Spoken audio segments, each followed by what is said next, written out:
believe it or not, I'm currently 37 years old and I plan to walk over 35,000 steps every single day from here on out until I hit single digit body fat, below 10% body fat, which will incidentally be only the second time ever in my life that I achieved that feat of lean physique. So in this video, I'm going to break down my exact game plan for hitting single digit body fat while walking over 35k steps every single day. So let's start off with the first step of my game plan, and that is going to be the daily calories through my nutrition plan. Currently, I'm eating at 2,300 calories. And if I were to calculate my maintenance calories using either AI prompt number 1 in the description below or using a free calorie calculator, I would see that my maintenance calories at walking 35,000 steps every single day, going into the gym 3 days a week, and of course eating over 257 grams of protein roughly daily, my maintenance calories are probably north of 3,000, so probably at 3,100. So I'm clearly in a calorie deficit through my meals, and of course I'm also in a second calorie deficit due to walking over 35k steps, at least a 500-600 calorie deficit. And again, don't go off of the calories burned that you typically see on an Apple Watch or Fitbit or the Apple Health app, like I do with my phone in my pocket. So 2,300 calories is what I'm planning to stick to in order to stay in this calorie deficit. Of those 2,300 calories, and I can just rattle this off from the top of my head since I'm always posting this in the community section of my channel, 157 grams are coming from carbs, roughly 70 grams is fat, and then 255 to 257 grams is protein. The most important macro contributing to my 2,300 daily calories is going to be obviously protein, because I'm going to need to be able to mobilize that 255 to 257 grams of protein to building and most importantly maintaining my lean body mass, which we'll get into later on in the video. Throughout this calorie deficit, I need to preserve as much lean body mass as possible so that once I hit 10% body fat and surpass it, reach into the single digits, 9.5, 9%, maybe even 8%, I want to make sure that I have rock solid washboard six-pack abs, and I can clearly see all of the tendinous inscriptions of my rectus abdominis muscle, which means that I've done a great job of retaining almost all of my muscle mass. Let me go ahead if I can cross this street right in the middle, because I'm about to go into this park trail right here. This is a nice, pretty nifty park trail really close to where I live. So 2,300 calories I'm going to stick to.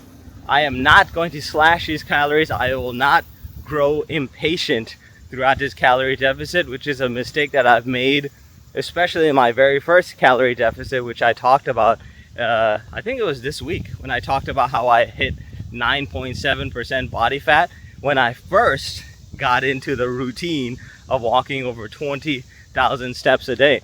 That's when I was able to go from 25% body fat, aka skinny fat, and almost entirely sedentary, eating crappy ass food day after day after day, to flipping a switch almost overnight, walking over 20,000 steps a day, cleaning up my diet to only single ingredient whole foods that I started cooking for the very first time in my life for myself, and then of course starting those at-home total body workouts, which got me to single digit body fat for the very first time, but it came at the cost of sacrificing a lot of muscle mass because I was constantly slashing calories.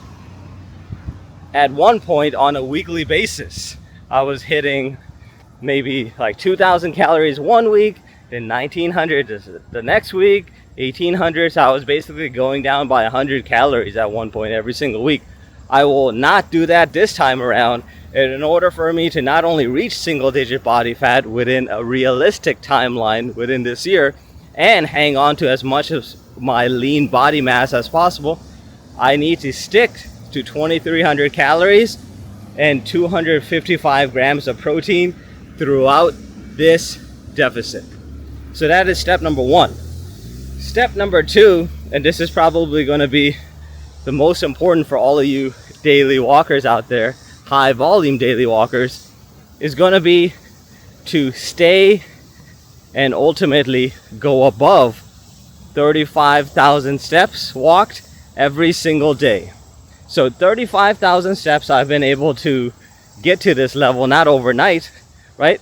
I started my walking journey at above 10K steps, graduated to over 20K steps, stayed at the 20K, 25K step range for about 2 years, 2025, 2024 before that.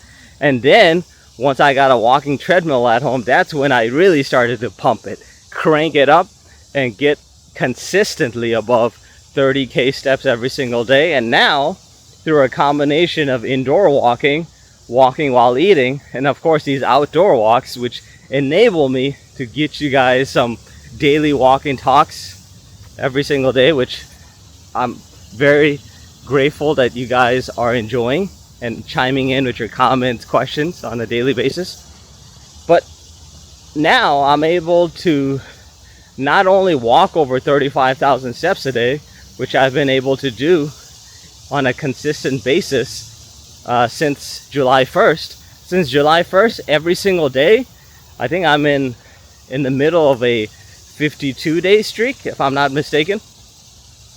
I've been walking over 30,000 steps every single day.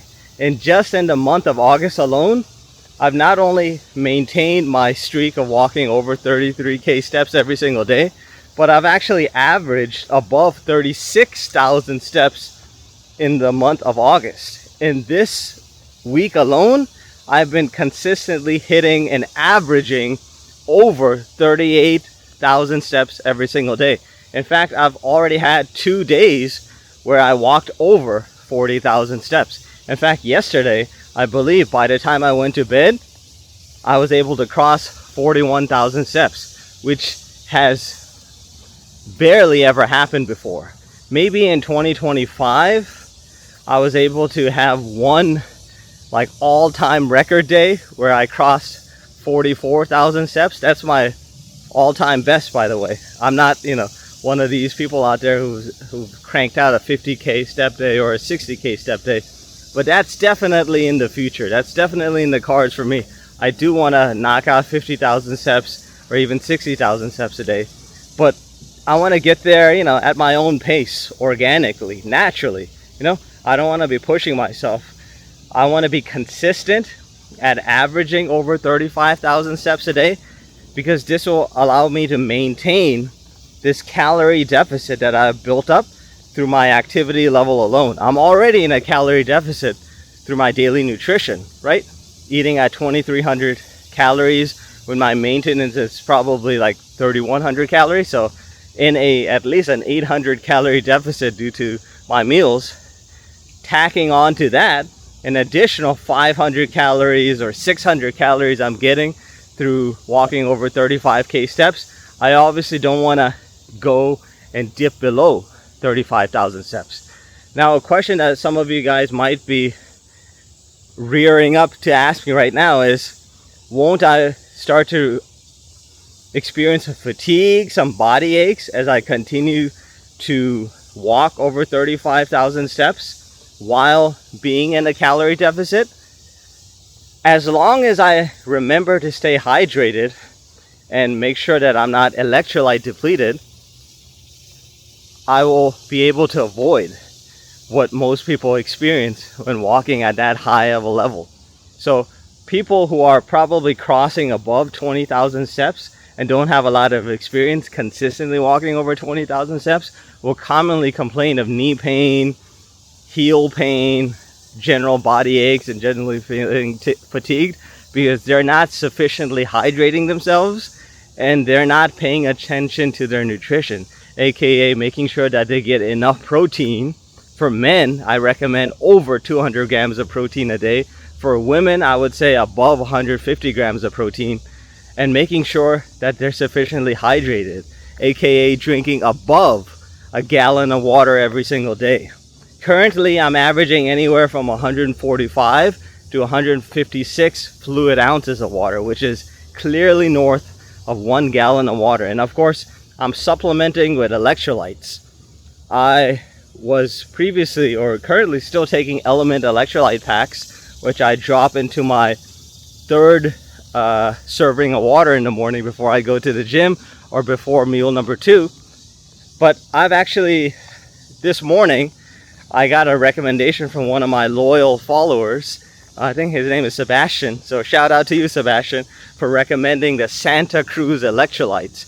So I'm actually going to, well, I already went ahead on Amazon, ordered me a pack of Santa Cruz electrolytes. I think it's 30 servings.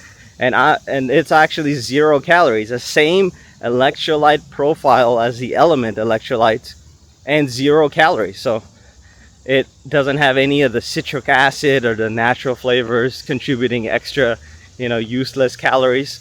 So I'm gonna now start to use the Santa Cruz electrolytes, and especially on days where I go into the gym, like today, for example. In the afternoon, I typically experience some fatigue, kind of like an energy crash.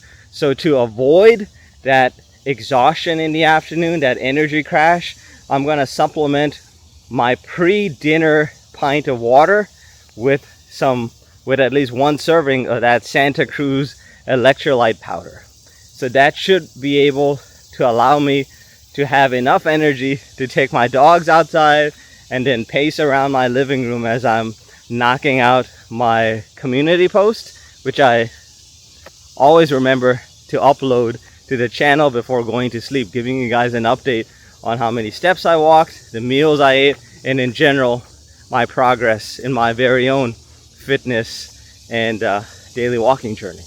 So that is going to be step number 2. Step number 2 is going to make sure that I maintain this high level of walking day in and day out, especially as I gear up to cross 10% body fat again. Third step is going to be all about the gym. So I am going to continue to be regular in the gym at least 3 days a week. 3 days a week of total body workouts, each workout lasting at least an hour. I'm going to progressively overload in the gym, add 1 rep across each of my exercises every single week. And then every 3 weeks, I'm going to add or increase weights. So to all of my compound exercises like the leg press or the hack squat, which is what I've replaced it with now, overhead shoulder press, etc., to those compound exercises that are acting on multiple muscle groups, not just a single one, I'm going to add at least 10 pounds every 3 weeks. And then to the isolation exercises, I'm going to add at the very least 5 pounds. So for example, an isolation exercise being the bicep curl, I'm currently able to use a bicep curl machine at 100 pounds. So in exactly 2 weeks, I'm going to add on 5 pounds. It's going to go from 100 to 105 pounds. So that's the philosophy that I'm going to apply to all of my isolation exercises. And then the compound exercises will also go up by 10 pounds. This is going to be important, once again, as I mentioned at the start of the video, for me to hang on to as much muscle as possible, right? I'm certainly doing a great job snacking on as much protein as possible. Protein, by the way, which is only coming from one semi-processed source, which is whey protein powder. Every other food item contributing protein to my daily nutrition plan is all single ingredient whole foods. So like whole eggs, pink salmon, chicken breast, lean ground beef. All of those sources are providing me with complete protein. Complete protein meaning protein sources that have all the essential and non-essential amino acids. One of the many reasons why I'm so gung-ho about eating animal meat over eating plant protein sources, because a lot of plant protein sources are incomplete protein. I'm not going to knock people who eat lentils and all sorts of plant protein sources like beans, etc. but you're going to be missing out on a lot of essential amino acids and some branch chain amino acids, which incidentally, that's one of the reasons why a lot of whey protein powders are supplemented with branch chain amino acids. So the one that I use is the Optimum Gold Standard whey protein powder, which incidentally I'm going to take in my carry-on luggage to Brazil, because I'm not sure about the whey protein powder brands that they have over there, if they have BCAAs. But that one that I use, I think it's 24 grams of protein per scoop, and it has those branch chain amino acids. I think it's valine, leucine, and isoleucine are the three ones that are counted as BCAAs. But anyway, coming back to the gym, making sure that I stay at 255 to 257 grams of protein is going to allow my body to prioritize muscle and prioritize sparing muscle, and instead tap into fat and burn fat to get energy, to sustain myself throughout this calorie deficit. Because obviously when you're in a calorie deficit, you're depleting your body of essential energy it needs for virtually everything. So where's that energy going to come from? It's going to come from quick carb sources, like my pre-workout meal, which has some oats in there, old-fashioned oats, and for some berries, so very little carbohydrates. But it's also going to come from sources like fat, right? So fat that I have to burn, essentially body fat, subcutaneous fat, visceral fat, my body is going to start to reach into those long-term energy sources and burn those in order to get energy, in order to keep me going, right? Sustain these 35,000 step days and sustain my 3-hour-long total body workouts a week. So progressively overloading in the gym, just as important as progressively overloading on your step count, is going to be very essential to making sure that I stay on track for hitting single-digit body fat this year, and also that my lean body mass stays almost entirely preserved. Although you're always going to lose a little bit of muscle throughout a calorie deficit. It doesn't matter how great of a job you do in terms of staying locked in on your nutrition, locked in the gym, and of course locked in on your daily walking. So those are some considerations that I have to make as part of my plan. And for those of you all who are on your own quest to hit 10% body fat, or to at least see your six-pack abs for the very first time, feel free to also incorporate these into your game plan as well. So tracking is going to be essential throughout this calorie deficit. Tracking, I've done a pretty good job of ever since starting my fitness journey. So tracking my daily calories using MyFitnessPal, weighing myself every single morning, and recording that weight in MyFitnessPal. You can use a normal bathroom scale for that, or you can actually use a smart body fat scale, which I typically like to use, which is the Fit Index smart body fat scale. Previously I was using that scale in order to get an estimate of my body fat percentage, lean body mass, etc.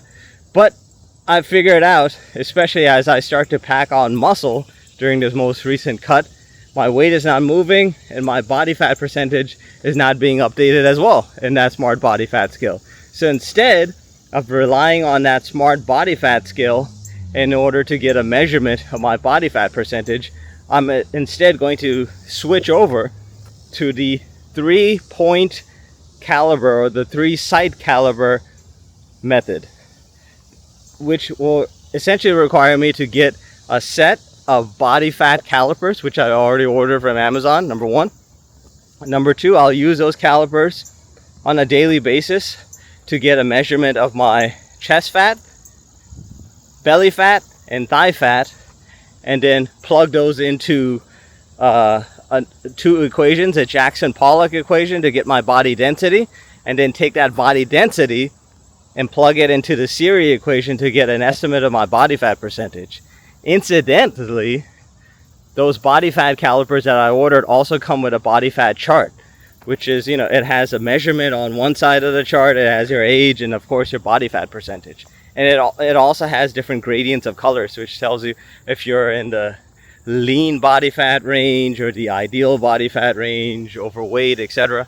So I can use either one of those. I can either use the body fat chart, or I can actually use those equations, preferably with AI. And then I can get a more accurate estimate of my body fat percentage. So I'm going to track all of those, of course, and of course track my workouts. I want to make sure I'm consistently, progressively overloading in the gym as well. So you're going to see those workout notes every time I go to the gym. In fact, later this evening, since I went to the gym this morning, I stayed at 2 sets of 10 reps across all of my exercises. So I'm going to tell you exactly what the breakdown was across each exercise and which exercises I completed in the gym. The next way that I'll be tracking everything is, in addition to getting a more accurate reading on my body fat percentage, I'll also take progress photos as well. I want to give you guys those physique updates. More than likely, I'll take progress photos for myself on a daily basis, but I'll post weekly progress photos in the community posts. So you're going to see not only my daily step count, my daily meals, daily calories, but you'll also see a progress photo for the week.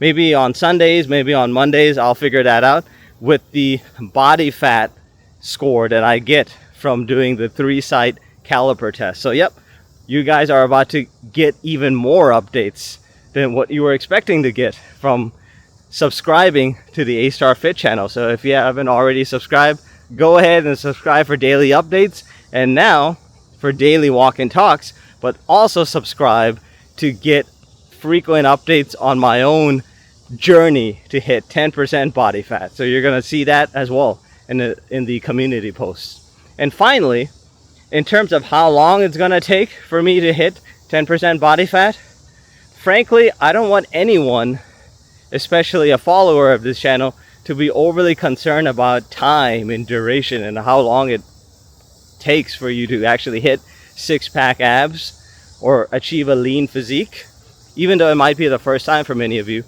Because the point is not only to just hit 6-pack abs and then just take our foot off the gas pedal, but we want to be able to adopt and carry out these habits: daily walking, regular resistance training, and locking in on our nutrition with single ingredient whole foods 365 days of the year, every single year, right? This is a lifelong journey. Fat loss, maintaining a lean physique, and daily walking, this is a lifelong commitment. So at the end of the day, I'm not overly concerned with how long it's going to take me to hit 10% body fat or even cross into single digit body fat. But in case you guys are interested, I did create a video on this, but I'll give you the quick notes version of this. Basically, all I have to do is just take my lean body mass, and lean body mass I can get from first taking my current body fat percentage, which is, last time I checked, 13.7%. Multiply that by my current weight, that will give you the total amount of fat that I have on my body, distributed across my body, which is about 19 pounds. Take that, subtract that from my current weight, and that will give me my lean body mass, which I think is going to give me about 119.4. So that's my lean body mass. That's the total weight that I have in absence of body fat. Then I'm going to take that number, 119.4, divided by 0.9, because that's going to be the percentage of my weight that is, once again, in absence of fat. And that should give me my target weight. My target weight in that case would be like 132.7 or something like that. So 132.7 is my target weight. So if I subtract that from my current weight today, which is 138.4, that should give me about 5.7 pounds. 5.7 pounds, not 19, but 5.7 pounds is how much fat I need to lose in order to hit 10% body fat. How long is it going to take me to burn off 5.7 pounds? Best case scenario, I lose a pound of fat a week. So for 5.7 pounds, it should take me roughly 6 weeks to burn off 5.7 pounds and get a beautiful toned 6-pack ab stomach. 6 weeks. So 6 weeks would put me at around October 3rd, October 4th. And again, that's best case scenario, right? It might take even slower than that. Fat loss is a slow, arduous process. So I might some weeks be losing less than 0.5 pounds or 0.4 pounds of fat. But again, fat loss is slow. It happens in droplets, and then it happens all at once. So I might have weeks where the weight doesn't change at all, and then as I press forward and continue my 2,300 daily calories, continue to be regular in the gym 3 to 4 times a week, and of course continue my daily walking minimum, eventually that fat is going to start peeling off, start melting off. So I should be around maybe 6-7 weeks.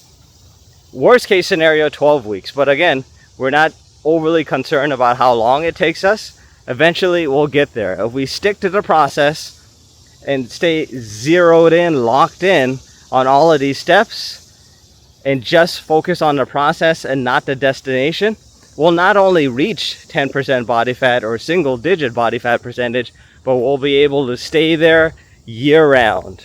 So that is going to be my game plan to reach single digit body fat, even heading into my 40s, right? Currently my late 30s, heading into my 40s, but I'm trying to be as lean and healthier than ever before in my life. Let me know if you guys have any questions. Once again, like, comment, and subscribe for more daily walk-in talks. And until next time, just walk, baby.